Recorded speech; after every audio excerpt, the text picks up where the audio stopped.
Okay, so this is my first ever video. I'm not really gonna focus on YouTube too much because I'm not a YouTuber, I am a blogger. But I decided to make a video rather than a blog because I know a couple of people say they don't really like reading too much. So I thought I'd try something different so I could, you know, appeal to a wider audience. Well, this video is going to be all about hypersexuality. I'm going to I'm going to put up a description of what hypersexuality is on the video. Hypersexuality is commonly known as sex addiction. And it's something I've gone through, and I feel like it's something that people should be aware of and people should talk about it, because I know that if I've gone through it, out of one person, like how many billion people, like there's a chance other people have gone through it too, and they just have no one to talk to about it. And I feel like awareness needs to be raised about these things, so people who go through stuff like this don't feel like they're alone. They feel they've got someone that they can talk to about this kind of stuff, which is why I'm doing these posts and I'm doing these videos, because it's to raise awareness for one, and so for people to realise that they're not alone with the stuff they go through. So this is going to be a trigger warning. I will be talking about rape and sexual assault, so this is a trigger warning just to let people know. Trigger warnings are important for videos and posts because, you know, you never know when you could trigger someone realistically. Like someone could be at work during their break at work and they watch this video about rape and they've been raped and it triggers them. So that's why it's important to put trigger warnings. If you feel like I'm oversharing, these videos aren't for you. They're for people who've been through sexual violence, people who want to learn, people, do you know what I mean? Like if you feel like I'm oversharing, then these videos probably aren't for you. If you want to pray, you can pray. Just, you know, keep your negative opinions to yourself. But like, obviously if you have constructive feedback, then yeah, that's good. Like I don't mind constructive feedback, but if it's just you chatting shit, then just fuck off basically. I've also had okay, so I am going to be talking about when I was molested and when I was raped. You'll see that I don't really get upset throughout this video because I've kind of, it's not that I've dealt with it, I've not dealt with it completely, but I'm kind of at a stage where I can comfortably talk about these things and not get upset. But don't get me wrong, there are moments and there are times when I do get upset about these things. Like at the very random times I will get upset, but I can comfortably talk about my experiences now because I've kind of like dealt with them in a way. So okay, let me start. So I moved to England when I was 3. I wasn't born here, surprisingly to some people. I moved to London, and I have 2 distinct memories of what happened to me when I was younger. I know it happened between the ages of 3 to 7 because it happened in 2 houses. So I moved at some point, but I know it happened in both those houses. So I know between the ages of 3 and 7 this went on. When I was 3, he was 10. I found out recently actually when I went to, because one day I was really angry, I wanted to, you know, get answers and find out what had really happened to me, because when you go through traumatic experiences you tend to forget, your brain tends to forget what happened to you so that you can kind of go through everyday life without being traumatized all the time. So your brain does this thing called repression, and I will put up a description about it.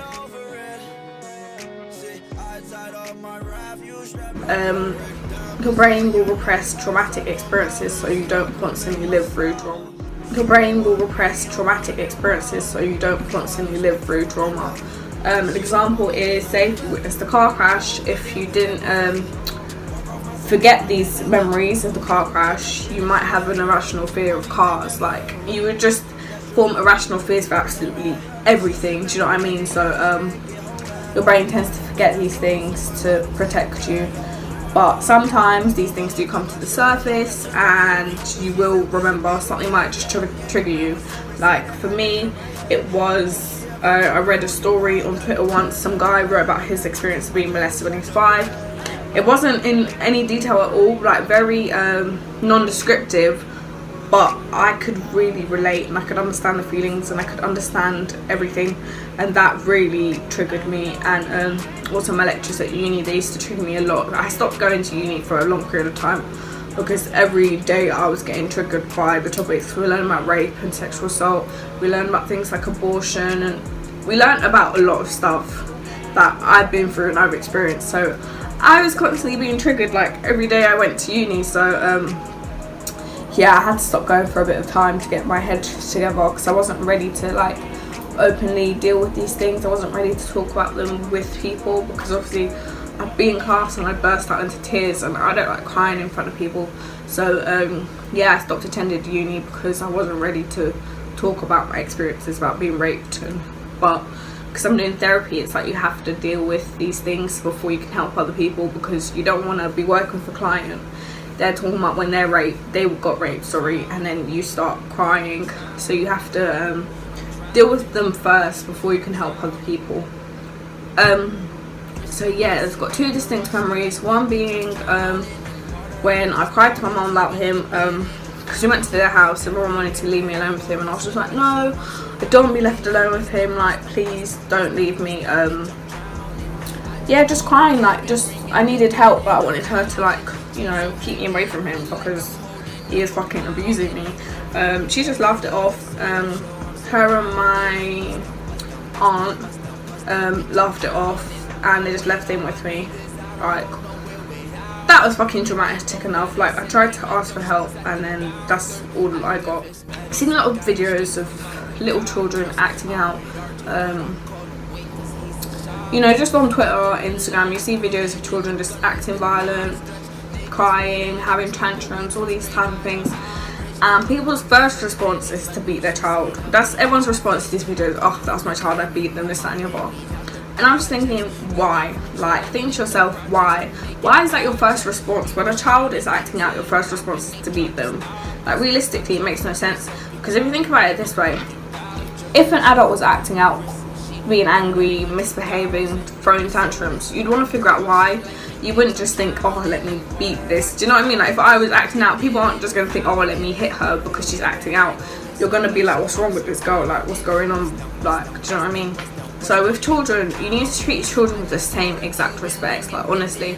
Because, say for example, now I was being sexually abused, my mum didn't know.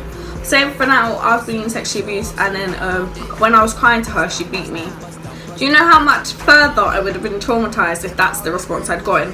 Imagine a child asking for help and being beaten in response, because children don't know how to communicate effectively. They're not gotten to that stage where they know how to, you know, just openly talk to you and say, this is what's going on with me.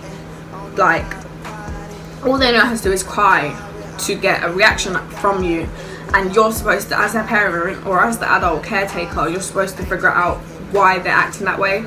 So yeah, children will throw tantrums and they'll be angry and they'll do all these things to get your reaction and to get you to help with them, because children don't know how to say to you, this is happening to me.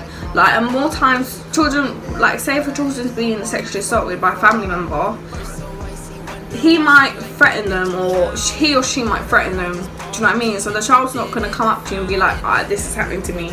As your as their guardian, you're the one that's supposed to figure out, see the signs.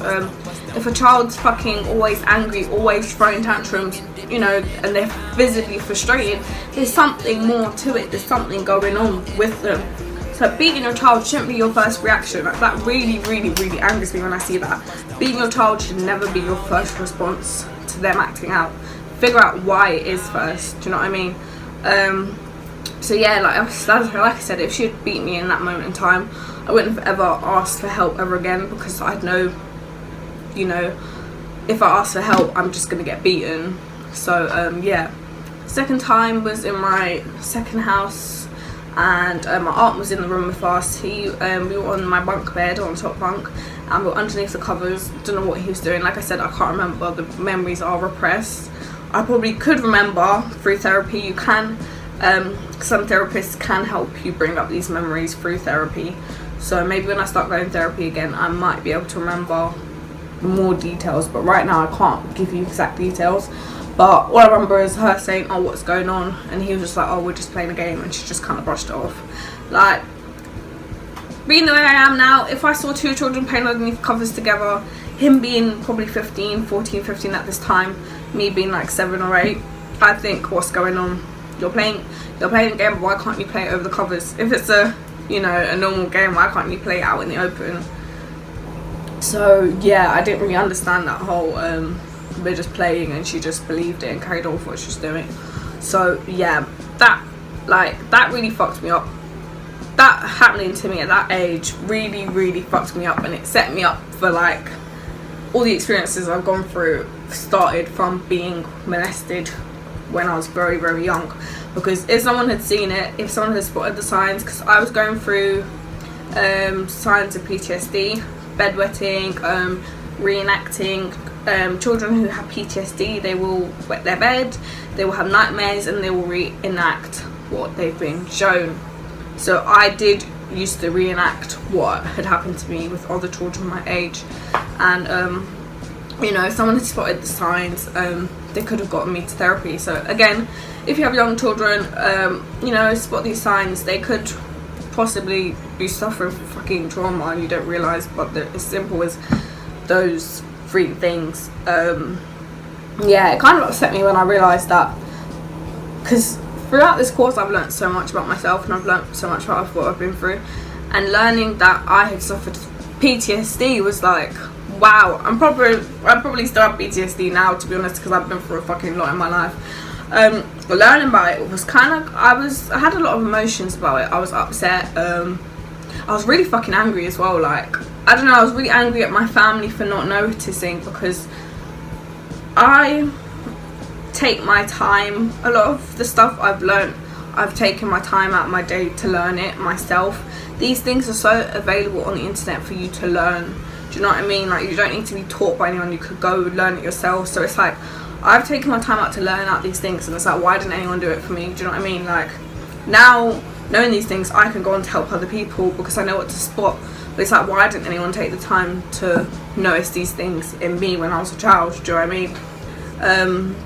So yeah, that happened, and like I said, it really fucked me up, because from then on I was so exposed to sex, and this is probably when the sexual addiction started, because then it's like all I wanted, it's all I knew, because now I was exposed to pleasure. Anyone who has had sex or sexual experiences, you know what pleasure's like, and you know sex feels good. So you want it because it feels good. It's like if you gave a child a sweet, they're gonna keep on wanting a sweet. So it's like the only ever sexual education I got from my mum was sex is bad, don't have sex, you'll get pregnant. But it's like, if a child has felt the pleasure, they know sex feels good. Just telling them sex feels bad, but they know in their head sex feels good. So it's like, I knew it was wrong, but I know it feels nice, so I just do it in secret. Do you know what I mean? Like, you've not taught me anything, you haven't taught me why it's wrong, why I shouldn't do it, why you shouldn't let people touch you. Like, none ever taught me that. I think it was like in school, but by then the memories had been repressed, so I've even forgotten I'd been molested. Like, it didn't come back, those memories didn't come back to me until secondary school. So even though I learned don't let people touch you in primary school when the police used to come, by then I'd forgotten I'd ever been touched anyway. So yeah, like I said, it really fucked me up, because then I just started experiencing things. I started experimenting with other girls my age. Who knows, they maybe went through things as well. Had my first proper kiss with a girl at like in year 2. You know, I've gone for a lot of girls all throughout primary school. Like, my friends would be surprised to hear this, because they'd be like, what, when? Like, so I used to go to after school club, and there was these 2 girls, and like, we just played stupid dares, like, oh, like, take down your trousers, or, do you know what I mean? Like, just silly things like that. Like, I knew it was wrong, but like I said, it was just fun, it felt good. And yeah, like I said, if someone had got me help sooner, I could have stopped, but no one got me any help, so I kind of was just going through life on my own, learning things on my own. Started watching porn. I don't know what age I started watching porn, because it was in my old house. I don't even know what age I must have been when I started watching porn, but I used to watch porn a lot. I was addicted to porn. I became addicted to porn because that's one of the common signs of sex addiction is porn addiction, being addicted to porn. I watch every single fucking version of porn you could ever imagine. Like, you know, it's like you constantly escalate things. Like, once you've kind of done something, it's like you need to go on to the next level, next level, next level. Do you know what I mean? Because it's like with sex addiction, you constantly do these things to get a high. So it's like, say I constantly watch straight porn, after a while the effects of that kind of disappeared. So I watch lesbian porn and gay porn. I've watched every single type. I've watched fucking scatting, watched water sports, I've watched bestiality. I've been on the dark side of porn, like the very, very, very, very dark side. And I was a child, so imagine how this is just further fucking me up. These ideas of sex and what sex should be like through porn. Like, there was no adult guidance in my life to tell me, you know, this isn't what love is like, this isn't what sex is like. I was just, you know, getting all my information from the internet. When I was 12, I think I started talking to a paedophile. Probably did. Oh, actually, before I was 12, I had my first ever proper sexual experience with a girl. I was probably about 9 or 10 years old when I had my first sexual experience with a girl. And when I say sexual experience, I mean everything. We did everything because we used to watch porn together and then we'd reenact what we did, what we saw. And we used to do it quite often. It wasn't just a one-time thing. It was like quite, like every time we'd see each other, do you know what I mean? And it wasn't until I moved house and I moved away from her that stopped. But yeah, so you can already see how fucked up that is. That 11, I'd already, you know, had full-on sex with a girl. Just trying to get that feeling that I'd experienced when I was younger, do you know what I mean? I was masturbating, I was doing all these things because I was just trying to get this feeling that I'd been introduced to from very young. Again, it's the same analogy with the sweet. When you have you know, anytime you eat something good or anything that feels good, you want to keep on doing it. Like, if someone's addicted to drugs or alcohol, it's because it feels good, and you get a high from it. I think it's your dopamine levels go up. So yeah, that's why I was constantly going out seeking it. Yeah, I did meet a paedophile when I was like 12. He thought he was a paedophile because he had me on MSN and he said he was 18 and I was 12 then, but he wanted to meet up with me in a hotel and have sex with me. Like, I was up for it because I was like ready to lose my virginity when I was 11. You know, having sex with a girl wasn't really doing its effect on me. And the thing is, it's not like I was attracted to girls or I liked girls. It was just that she was just there. It was literally, this is why I'm saying it was sex addiction, because it didn't matter if you were a girl, boy, whatever, like, it didn't matter. It was just because you were there to pleasure me. Like, I was just using her to pleasure me. It wasn't because I liked her, I was attracted to her. Like, I don't know, I can't really say what my attraction is. I don't really care. Like, at this stage of my life, whether you're a guy, girl, transgender, I actually don't care. If I like you, I like you. If I'm attracted to you, I'm attracted to you. Like, what you have down there doesn't really matter. It's more about if I like you as a person. But yeah, it's not like I liked the girl or the girls I was doing stuff with.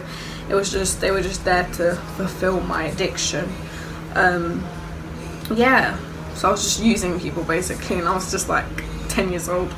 It's really fucked up when you think about it. Yeah, so this guy tried to meet up with me. I never did meet him because he started adding all my friends on Facebook, and I found that really weird because I was like, how the fuck did you find me? Do you know what I mean?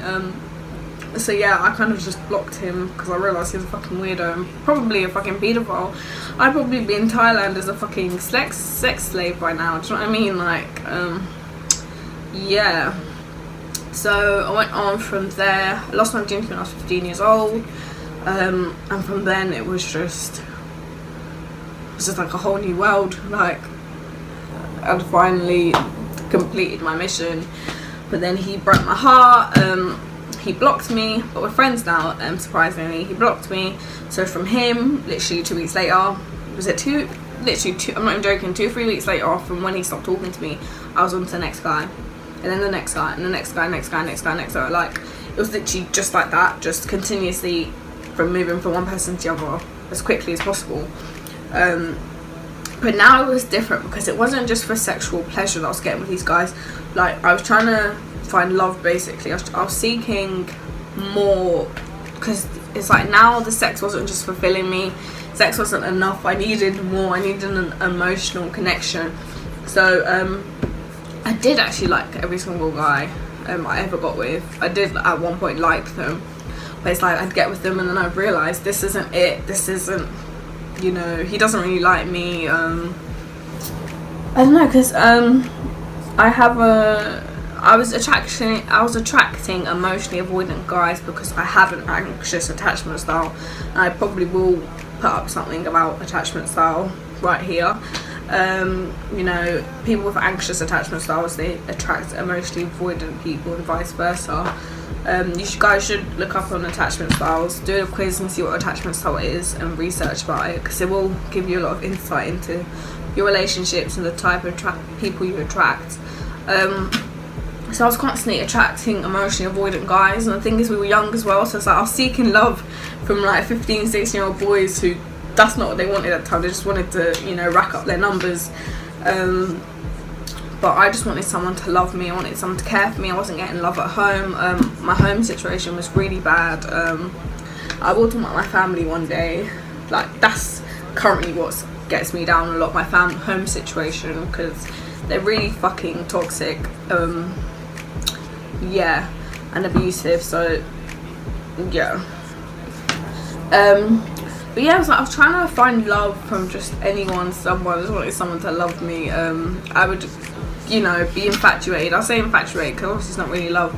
I'd fall in love with these guys really fucking quickly, have sex with them, and then things won't work, so I'd go on to the next guy, do the exact same thing, repeating that cycle over and over again, just trying to find someone who would love me back and care for me, basically, because it's like, I was hurt. Like, at this point, I'm probably only 15, 16, you're still a child when you're 15, 16, as much as you think you're grown, you're still a child, you still need someone to care for you, need someone to nurture you, and that's what I was looking for by doing all of this stuff.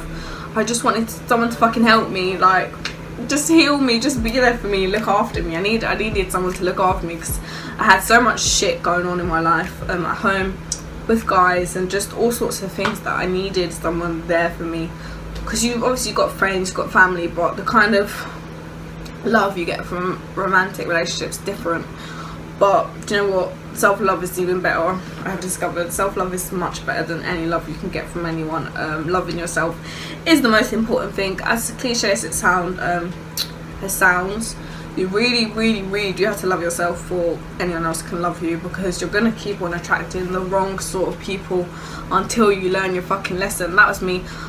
I kept attracting the wrong guys over and over and over again because I wasn't learning. I kept making the same mistakes over and over again. But at the same time, you can see how this stems from childhood and not having any, you know, sort of guidance or help. Someone had taken advantage of me, and I didn't have a father figure. I guess you could say I had daddy issues. I had no father figure in my life. I had no one to lead me or guide me or show me what was right and what was wrong. No one to show me what love was like. So yeah, from that, it's just a fucking continuous cycle, and you know, one day you have to break it. I'm not even sure when my sex addiction properly stopped. Probably when I came to uni, probably when I started this course, to be honest. Or actually no, I think when I got into a relationship, I was with someone for almost a year. I think that's when my sex addiction kind of calmed down. Because even we were together and I wouldn't have sex with him, like, after a while I just kind of hated sex. Like, after, it's like I went from this to suddenly like straight down because I just hated it. Like, I didn't want to do it, I didn't have any interest in it. I'd feel guilty, I'd feel ashamed of myself. You know, you're hearing people call you a hoe and all sorts of names, and it's just like you feel like you have no one to turn to, because it's like I couldn't tell my friends in great detail how many people I'd been with, because at that point I used to be embarrassed by my body count. I couldn't tell anyone what the number was, I couldn't tell anyone what I was going through. When I was 18 I got raped. I met a guy at a carnival. Just a quick little eye contact, he came back to get my number. He was always very weird from the first moment we started talking. He was very full on, and you know, very, after 10 minutes, after 10 minutes getting my number, he'd already messaged me. I hadn't even left Carnival yet, and you've messaged me. Like, it was like, okay, this guy's a bit strange, but I'll give him a chance, because like I said, I was always attracted and emotionally avoidant guys, but this guy was very full on. He wanted a relationship after about 2 weeks of meeting me, and that's what I'd wanted. I wanted a relationship, but with this guy, it felt off, it felt weird. There was something weird about him. I met him, and again my intuition was telling me this guy's weird and don't trust him, but I thought, let me give him a chance. It's only been 5 minutes. Went to his house, he introduced me to his dad and his uncle. Again, another red flag. I've only just met you and you're introducing me to your family. He wanted me to stay and meet his mum. Again, weird. Yeah, went to his room, and I was sat on his sofa, this chair he had, and he was sat on his bed, and imagine I was here and he was over there, and I was just kind of like, I didn't want him to sit on bed, because I told him beforehand I didn't want to have sex with him. I was very adamant about it, because by this point in time, like I said, I was 18. I wanted to find someone who actually liked me for me, because it's like, at this point in time I realised I needed to find someone who actually wanted me for my fucking personality, because my personality is fucking dope as fuck. So yeah, I wanted someone who just actually cared for me, wanted to take care of me on an emotional level. So this time I wanted to wait things out and not have sex with him straight away. Not that I'm saying there's anything wrong with having sex with a guy as soon as you meet him. I've done it plenty of times, so I'm not one to judge. It's just this time, for my own personal reasons, I wanted to take things slow and do things differently. I thought this might be the guy to do it with. So yeah, he then told me to take off my clothes, because he doesn't like people wearing outdoor clothes inside his house. And I'm just like, okay, I've never heard of this rule, by the way. Apparently people do it, but I'd never heard of this rule. And it's not like he told me this beforehand so I could bring a change of clothes. He just told me on the spot, take off your clothes and put mine on. So he gave me some shorts to put on, asked me to come on his bed, and I just wanted to talk. Like, I just wanted to have a fucking conversation, because we were even meant to be going out after. I wanted to have a conversation, but he kept on, you know, trying to kiss me, touch me, all this type of shit. And I was just like, no, like, didn't mind kissing him, but everything else, like, even to finger me, I was kind of like hesitant, because, you know, one thing leads to another, and I didn't want it to lead to fucking anything. I was very fucking adamant that no, I did not want to do anything. Kept saying no, stop, pushing away, all the fucking things that people say you should do. You know, when guys and even some girls try to tell you, oh, you should have done this, you should have done that. If someone's gonna rape you, they're gonna fucking rape you. Do you know what I mean? Like, you can say no 100 times, you can try to stop them, you can push them away, you can scream, like, and half the time people don't fucking realise when you're in the situation it's so much different. It was like, for me, it's like it brought me back to being a fucking child, and it just brought me back to like feeling sort of helpless. Like, in that moment I didn't really know what to do. It's like you sort of freeze, and you just feel like, you just kind of think, let me just, I don't know, you just kind of leave your body and you kind of disassociate, you just let it happen. So I was fucking dry as fuck, so it really fucking hurt. I started crying because he was pinning me down and then having sex with me. So I started crying, well, not having sex with me, raping me. Started crying, and I pushed him off. Eventually stopped, so I ran to his bathroom. I was sitting there crying because now I was having like a panic attack. I didn't know what to do. I think I messaged my friend at this point. He was calling me on my phone, trying to get me to come out of the bathroom. Like, are you okay? I did eventually go back in his room, and he was just trying to reassure me. Like, it was really fucking weird, because it's like he just finished raping me, and now he was hugging me, telling me things are alright. Like, maybe it's because of my childhood. So I told him some stuff about me. He was just like, maybe it's just because of my childhood. Like, what the fuck? And even if it's because of my childhood, like, it's just like, why would you I don't even know what to say, because I don't even know how to explain what I'm thinking right now, but do you know what I mean? It just doesn't make any fucking sense. He did it again. Like, I came back and did it again. I just laid there and I let him, because it's like, it really does bring you back to when you're a child and when stuff was happening to you and you just kind of let it happen. and I didn't think it was rape at first. After that day, I didn't think it was rape. I kind of, when I told my friends about it, I was just like, oh yeah, I had sex with him. Like, I just brushed it off as having sex, but it wasn't. Like, when I started this counselling course and we talked about rape and a woman shared her story, I was like, whoa, wait a minute. I was fucking raped. Like, I was like, I knew it was rape. I said no, I did all the fucking stuff in the book. I said no, pushed him off, stopped, all that fucking bullshit that people tell you to do. I said it, I did it all. He did it anyway. Like, it was fucking rape. There's no doubt about it. And the annoying thing is, people say to girls, why don't you go to the police, this, that and the other. Like, do you know what I mean? Like, people don't understand the ordeal women go through when they've been raped or sexually assaulted and all the shit they have to do. Then most of the time you feel it's not worth it. So I hadn't realised it was rape at the time. So imagine, like, months later I come down to the police. They're gonna be like, what do you want us to do about it? Do you know what I mean? Like, it's just so stupid. If a woman doesn't want to go to the police, then don't try to force her to go to the police. Like, the amount of shit people have to go through, and people aren't gonna believe you. Like, do you know what I mean? Some people will believe you. I fucking believe whatever woman says they've been raped, because I know I've been through it. But there's so much shit. Like, people be like, oh, you don't want to ruin his career, he's got so much to, do you know what I mean? Like, he was a charming guy, he was a footballer. So for me, if I'd gone to the police, I'd probably have a bunch of people against me. Like, why are you trying to ruin this guy's football career? Do you know? So it's just fucking bullshit. Yeah, another reason for this video is just to show people that like, their perception of what a victim of rape and abuse is isn't usually correct. Like, fucking, I'm a fucking victim of abuse, I'm a victim of sexual assault, I'm a victim of rape. Like, I'm part of the Me Too hashtag, but it's like people have this certain perception of what a rape victim will look like, what a rape victim should act like. It's like, after, it's like, suddenly you shouldn't be exposed. Like, I've got my tits out right now. It's suddenly like, oh, you've been raped before, why did you have your tits out? Why did you get drunk? Why did you wear short clothes? Like, fuck off. So because someone's done something to me, I should now change my whole life based on what someone did to me. And I shouldn't live my life because of something that happened to me.